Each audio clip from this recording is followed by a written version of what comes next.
sector business, overcoming market barriers, low adoption of technology, will form strong linkages that will actively engage the youth who can fully participate in the economy. Through collaborative partnership with banking sectors, which has resulted in an additional 150 billion in loans for MSMEs. Further, the government is committed to developing this essential sector.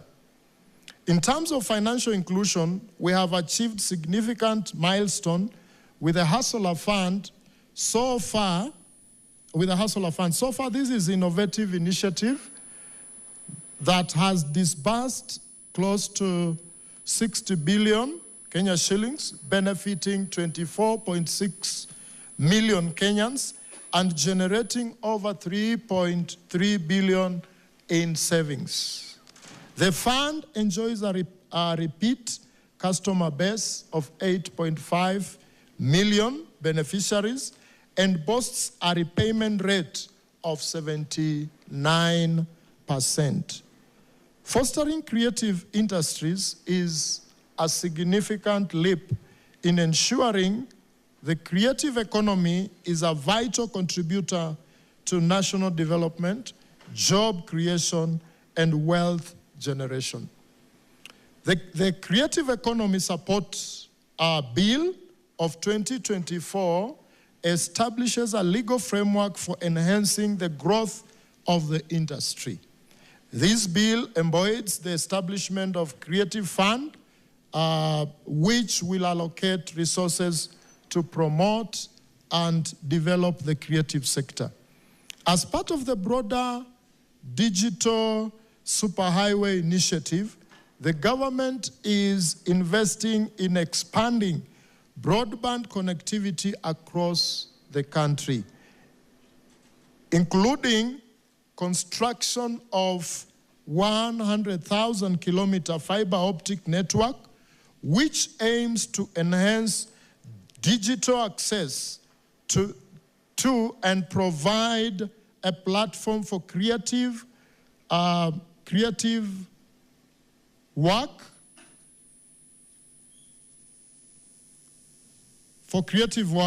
The government is laying the ground for a vibrant and sustainable creative economy in Kenya, recognizing that it is key to contribute significantly to the nation's development, especially the socio-economic aspect.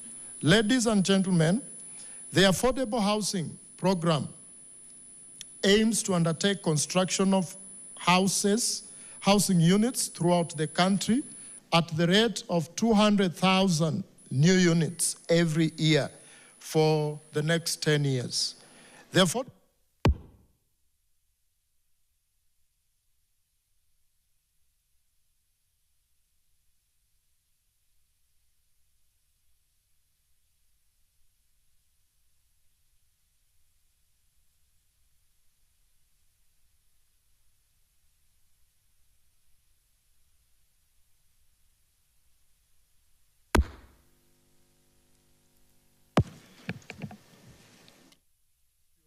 allow me to just repeat that point. I am about to conclude the keynote address from the CS. The Affordable Housing Program aims to undertake construction of housing units throughout the country at a rate of 200,000 units every year for 10 years. The affordable housing now accounts for 200,000 new jobs created over the past year.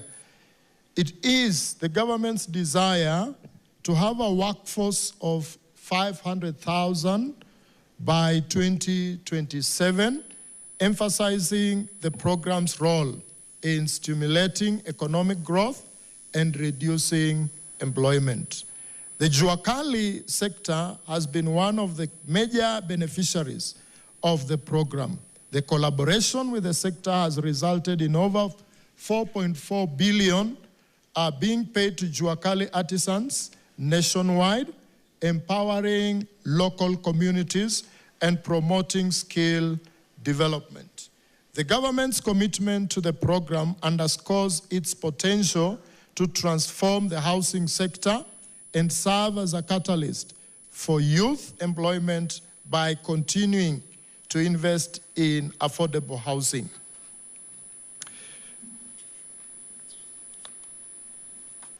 Ladies and gentlemen, we are committed to creating an enabling environment for job creation by improving infrastructure, simplifying business processes, and fostering public-private partnership. These measures will attract investments and spur economic growth. I urge the youth to embrace a mindset of continuous learning, resilience, and innovation.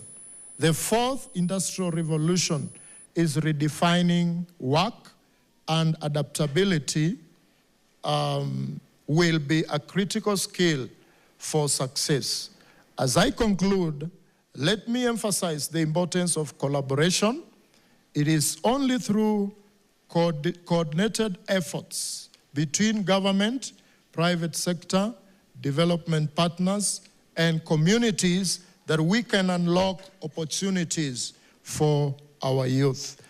As we continue in this conference, I wish you fruitful deliberations as we chart a path towards a brighter and more inclusive future for our youth. It is now my pleasure, and on behalf of the CS Honorable John Mbadi, to welcome our chief guest, Waziri for Youth Affairs, Creative Economy and Sports, Honorable Salim Mvuria, to deliver his key address. Thank you and God bless you. We can put our hands together and be upstanding as we bring our chief guest. Karibu sana Waziri.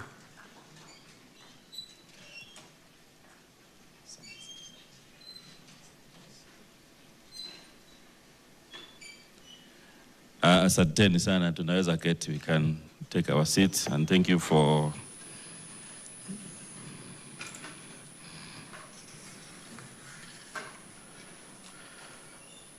the Principal Secretary in charge of Economic Planning, Dr. Boniface Makoha, who is also standing in for my colleague, John Mbadi, the Chair of KIPPRA, Professor Paul Washana, KIPPRA board members, the Acting Executive Director, Dr. Elda Onsomu, Director General of the Kenya School of Government, Professor Nura Mohammed, national government officials here present, and also county government, our collaborators, the youth, ladies and gentlemen, good morning. It is a great honor to address you today at the 8th KIPPRA Annual Regional Conference, and therefore I want to extend my warm greetings to all delegates from both the national and county governments, intergovernment organizations, the private sector, and development partners. I particularly want to acknowledge and appreciate the presence of youth representatives from universities, TVET institutions, and young innovators from community-based organizations, faith-based organizations, and civil society. Your voices are central to this dialogue, and your contribution are the foundation of our efforts. Therefore, I want to thank KIPPRA for putting, this conference together. And of course, I also want to thank the Kenya School of Government for remaining loyal and patriotic, to host this particular dialogue. The theme of this conference, Pathways to Future Jobs, Unlocking Opportunities for the Youth, is both timely and critical. It aligns strongly with the bottom-up economic transformation agenda and Kenya's fourth medium-term plan 4, which recognizes the youth as key drivers of inclusive and sustainable economic growth. Ladies and gentlemen, we acknowledge the reality and promise of Kenya's youth budget, a rapidly growing and dynamic population whose potential, if harnessed effectively, can significantly transform our economy. However, we are equally aware of the existing gaps in skills, employment, access to capital, and inclusion that continue to hinder many young people from participating in national development.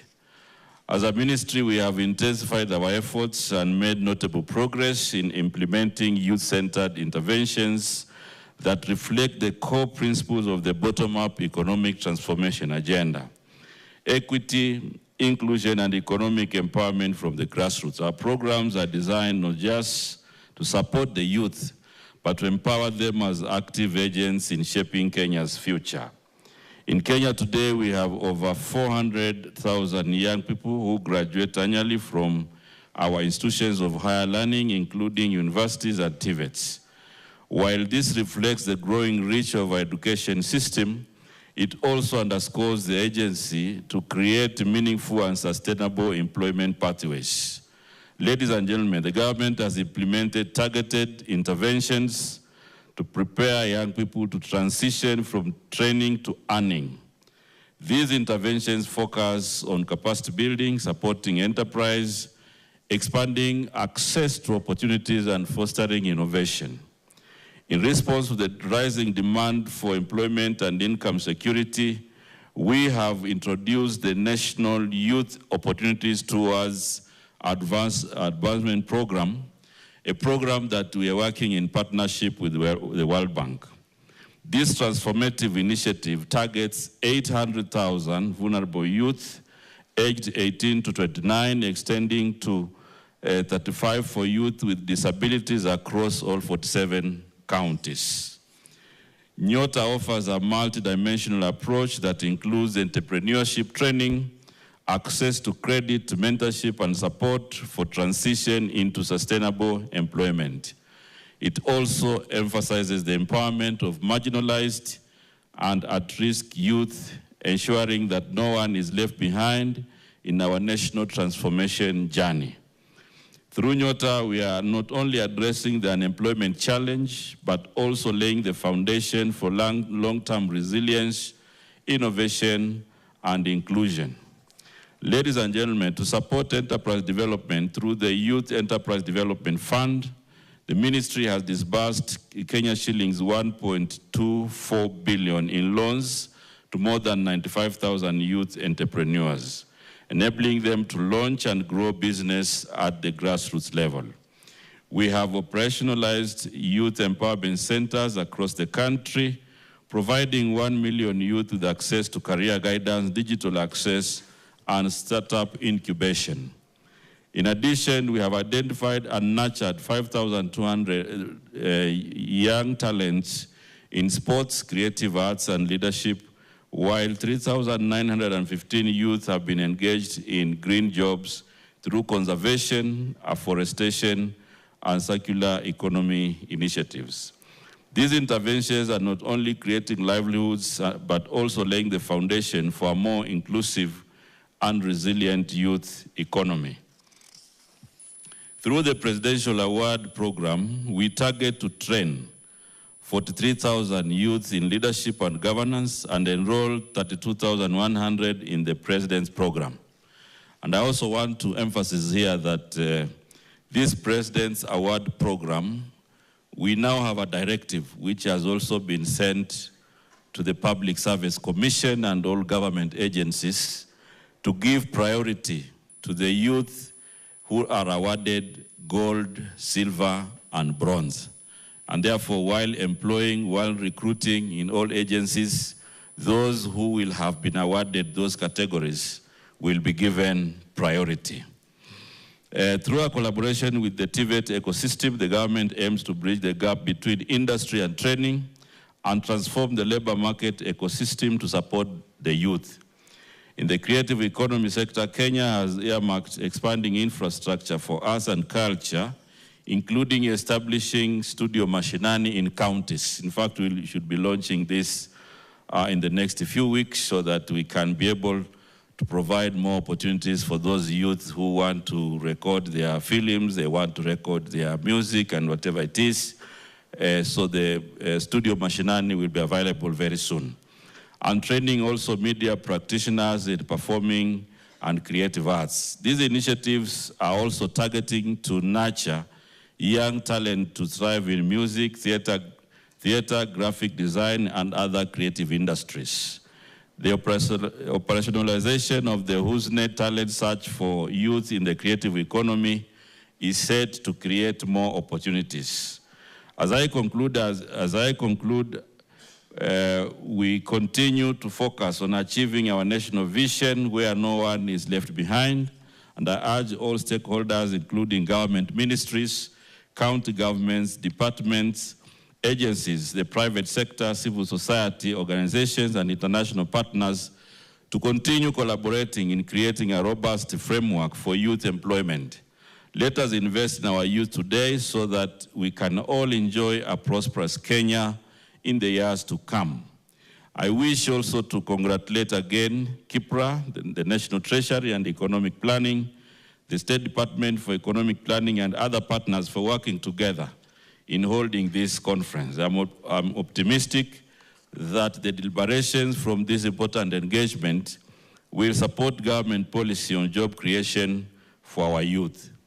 I want to add that the government of Kenya and His Excellency the President has been very forthright in terms of looking at strategic interventions that will inspire and create opportunities for the young people of our country. As a ministry, we are working on an enabling environment in terms of policy. So we have a youth policy and bill, which we are reviewing. And basically, this is an effort to update our legal and policy environment to the realities of today. So we are working on reviewing the policy. We've already been working on the creative economy bill, which has also been introduced in Parliament. We are also looking at the sports policy and bill so that it can be inclusive and also be updated according to the realities of today. Away from the policy environment, there are other, opportunities that exist in government. For example, the program on special economic zones, which is creating new frontiers of investment in Naivasha, in Dongokundu, in Mombasa, where already the government has already signed with Afrexim, to create opportunities for investment. Those are also key areas, that create opportunities for our young people to be employed, but also to get more experiences to realize their potential. We also have a rural industrialization program through the county aggregation and industrial parks, which basically focuses on value addition and creating employment at the lower level in the rural areas. We have also a big program within the Blue Economy and Maritime Affairs of seafarers, where we also have a lot of opportunities for the youth of our country to work in the marine sector. And in this area, we also have other agreements that the government has done with other countries, where every year seafarers are recruited. And of course, they have to go through a training at Bandari Maritime Academy so that they can be certified. We have other programs, the labor mobility, which is being coordinated by our sister Minister of Labor, and the Minister of Youth is supporting. Through the Youth Fund, we are supporting stipends, we are supporting startups so that those young people who participate in this program, when they are employed outside the country, we also support them through the Youth Enterprise Fund to meet the basic costs. We also have a very robust program on digital space, which I think has also been outlined by my colleague in his speech. But basically, we want to use technology and take an advantage of technology to also create opportunities of young people. You are aware we have Konza City, which is a very innovative investment strategy for government. We have opportunities in agribusiness, in housing, and many more. Basically, these are opportunities that we want to ask young people to take advantage of, and especially on matters technology. You know, technology and our online platforms are the areas where we dialogue. And I think what I want to say here is that let us be very positive with technology. There's a lot of investment. If you compare Kenya with the other countries, you will find that we have really advanced in terms of creating technology opportunities for our young people. And therefore, it is my wish that the youth of our country can take advantage of these online platforms, you know, to first of all, better their experiences, share knowledge, participate in innovation, and also look at online jobs. It is also not very good when these online platforms are used negatively. When you post something negative online, you are basically telling the world, and basically that could also ruin your profile going forward. I know there are many organizations when they are recruiting and they are doing background checks. It is no longer just the referee, you know, where you say my referee is Professor Boniface Makoha. You know, they also go back to your credentials, what you've been posting. And I know people who have lost opportunities because of their online attitude. And what I want to say is that I'm aware that there are many challenges facing our youth in this country, but there are also opportunities. So this conference, what this conference is also doing is connecting you with opportunities, because in this conference, we have many speakers, we have many agencies, we have also many areas that are being shared where, you know, youth can be able to benefit. And therefore, this connection with opportunities requires proactivity, so that when you know there's a youth fund, then it is for you also to look for information. When you know we have a creative economy space which we are developing, and in fact, on June 5th, we will be hosting a forum where we bring the American creative economy investors, so that we can also discuss and see how we can leverage on that opportunity for them to also invest in our country. And when we do all this, we expect that positively you will also capture these opportunities. The professors who have introduced themselves here, the chair, the PS, madam here who is the CEO, they were also youth at some point, and therefore the matters youth is not rocket science. You know, many people here have experienced this in different areas, and as a government, we also would like to commit to work with young people and also to provide these opportunities so that we can then transform our country with the youth participation. Youth is a big constituency and we cannot leave them behind. And that is why in the next few months, we'll be rolling out the national youth elections so that those who would wish to mentor themselves on matters leadership, they can have a platform. But in my view, the youth is a whole human being. We have a youth who would wish to be politicians one day, maybe.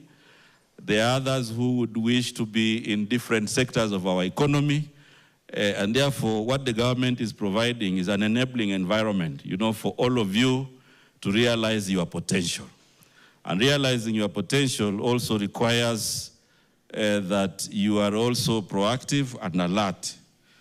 So I don't want to say a lot, but because I'm also in charge of 3 topics: the youth affairs, creative economy, and sports. I also want to say that in sports, we are also investing. Right now, we are investing in infrastructure across the country. We have the Talanta City Stadium, which is coming up. It's a legacy project, currently employing over 3,300 youth every day who work 24 hours. We also have other infrastructure across the country we're working on. We have 37, academies that we are setting up across the country for basically to harness the talents from that level. And therefore, we are looking at the youth across the board. So those of us who wish to participate in sports, we are there. And in fact, in August, we are hosting CHAN. And next 2027, we are also hosting the Africa Cup of Nations. And therefore, we have provision, for all sectors of our youth. So I would wish that this conference, in fact, my wish is that this conference then becomes the catalyst within which our youth will be able to make connections with opportunity, but also psychologically, work together to ensure that we become very proactive as a country and we harness the opportunities that exist in our country. Kwa hivyo mimi sina marefu sana, lakini nimeshukuru sana. Nimeshukuru sana kwa KIPPRA na shule yetu ya serikali kwa kuweza kuandaa hafla hii, kuwaleta wadau muhimu, wasomi, wale wa mashirika yasiyo ya kiserikali, vijana wenyewe na pia washikadau wa maendeleo. Na tunashukuru pia ndugu zetu wa wanahabari ambao wako hapa wanatusaidia kusambaza hizi habari na vijana wetu. Na jambo la muhimu sana kwa hii washa hii ambayo ni muhimu zaidi ni kwamba inaunganisha vijana na fursa. Kwa hivyo ni muhimu tu wakati yanazungumzwa hapa na wakati pia vijana wana nafasi kule nje, uangalie zile fursa ambazo zinaweza kuwasaidia. Tunajua kwamba vijana wetu wanaishi kwa wakati mzuri sasa. Wengine ambao tulikuwa vijana wakati ule hakukuwa na teknolojia, hakukuwa na mambo mengi kama leo ambao kuna urahisi wa kila kitu. Lakini ni muhimu tu wakati tunatumia teknolojia tujue kwamba inaweza kutujenga na inaweza kutuharibia. Na pia vile vile nawaomba tena vijana tuchunge, kwa sababu kati ya wananchi kuna wengine pia ambao tayari wamefaidika katika talanta zao. Wengine wamekuwa ni viongozi wa kisiasa kwa ngazi za juu, lakini sasa wanatafuta nafasi ya kuwapotosha vijana. Mimi nawaomba vijana msipotoshwe, kwa sababu wewe unapotumiwa kisiasa, saa zingine unaweza kuachwa mahali ulipo na yule aliyekutumia akaweza kuendelea mbele na ndoto zake. Kwa hivyo tunaposikia semi za kwamba vijana wajihusishe katika maovu ya kuvuruga nchi, tafadhali mjitenge na hayo. Nafikiri ndoto yenu si kuvuruga nchi. Nchi ikivurugwa hakuna anayefaidi. Tumeona nchi zingine ambayo hata profesa kama huyu ambaye ni mustarabu kabisa, wakati kumekuwa fujo, yeye anakuwa muhamiaji. Sasa anakuwa refugee, anapata refugee status. Kwa hivyo tunataka kusema kwamba wakati ambao tunazungumza, tunaenda kidemokrasia, tunapeana fursa, tufanye haya yote kwa njia ya amani. Mtu mwingine asije kuchukua nafasi hiyo kuvuruga nchi ama kuwachochea vijana. Matatizo ama changamoto tunaweza kuzikabili tukiwa nchi ambayo tuko na umoja na tuko na amani.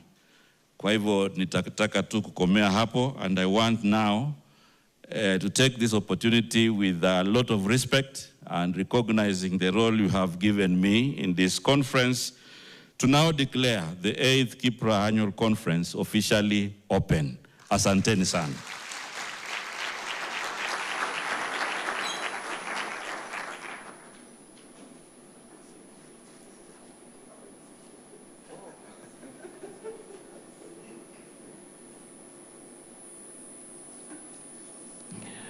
Thank you very much. A round of applause again for Waziri. He has spoken quite movingly on a raft of issues, confluence of factors that we need to take note of, especially what the ministry doing in Mashinani. We think that Studio Mashinani will be making such a discernible difference. It is Albert Einstein who once said that creativity is intelligence at work. And so that will also give the youth a handy opportunity to explore their creativity in Mashinani. And a lot of other issues that you have actually highlighted as well. We want to thank you so very much. A round of applause again for him.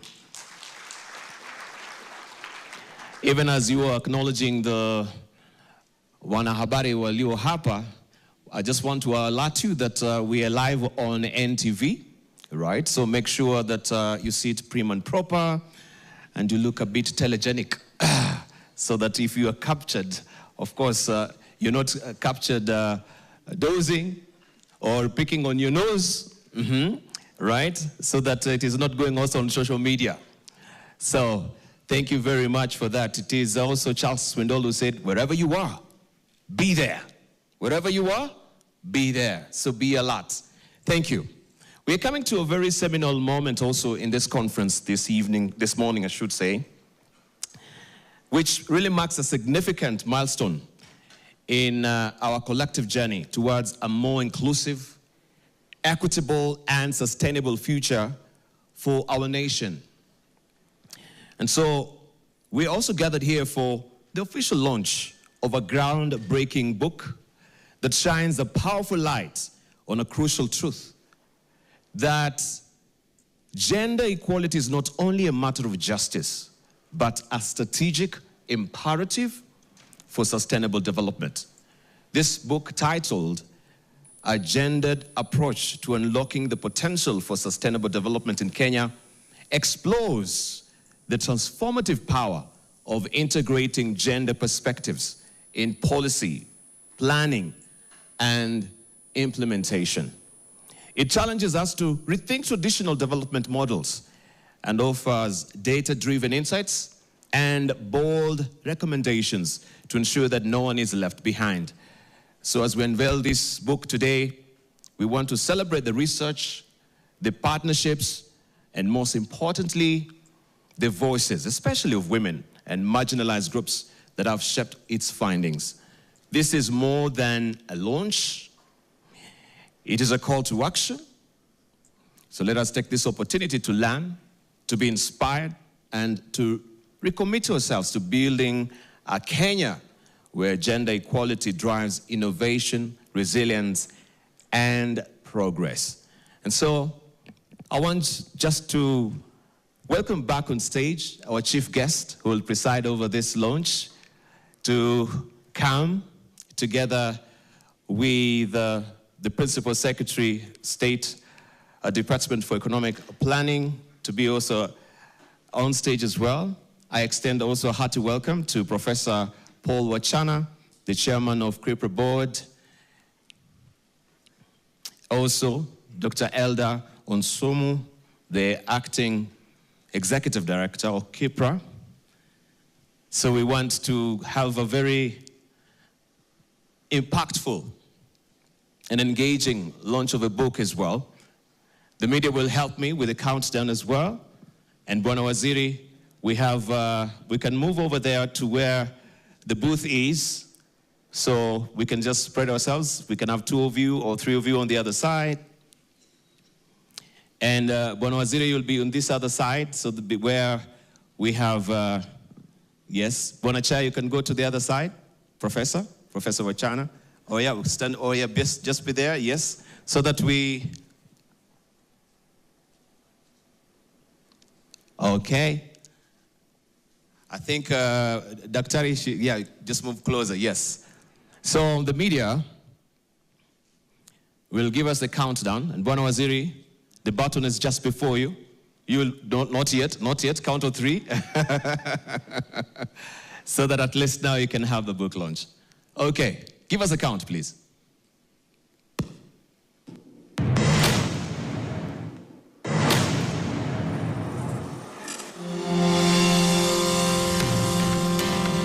There we go.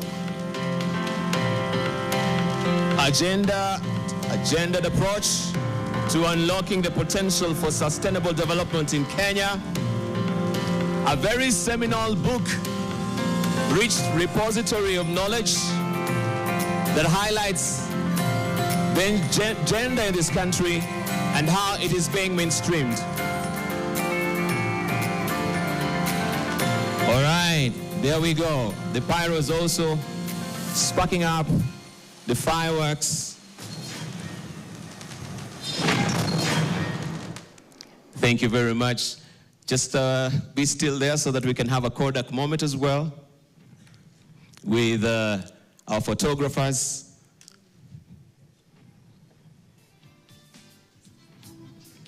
All right, just scoot over closer now to where the booth is, right?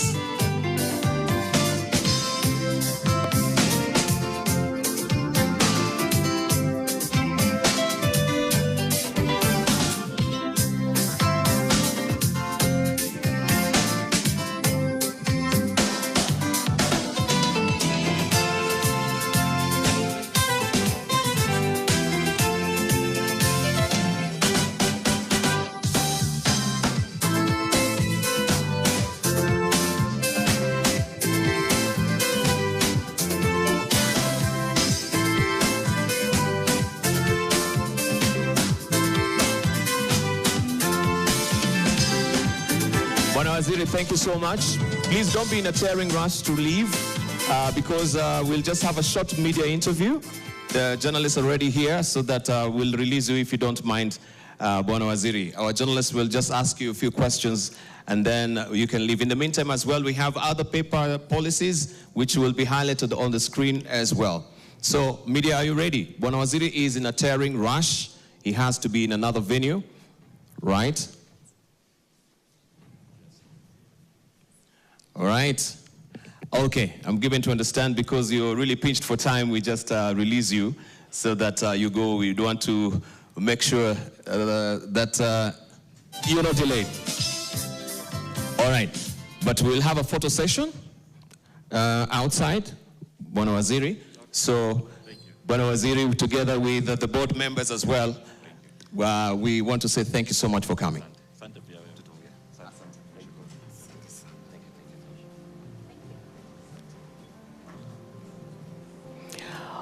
All right, so that was the launch, and these copies, you will get them soon. So you will, of course, go to the KIPPRA website of the book. Also, we want to welcome the partners to go and have a photo session with Waziri as well.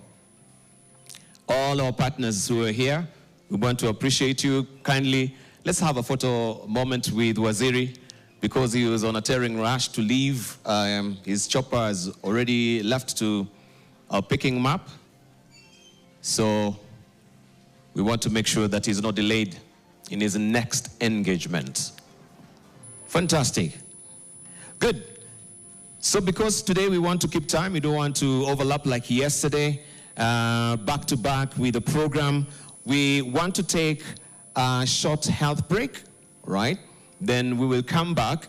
We continue with other sessions that we have with the breakout sessions. We'll come back here so that you get briefed on where the other sessions are. Please go and enjoy your health break. So, and if you are caught short of yourselves and you want to use the washrooms as well, just remember where they are. If you're joining us today, just across the glass door, take your left, is where you'll find the washrooms. Thank you very much for being amazingly patient since morning. We look forward to engaging you on the other sessions as well. Thank you.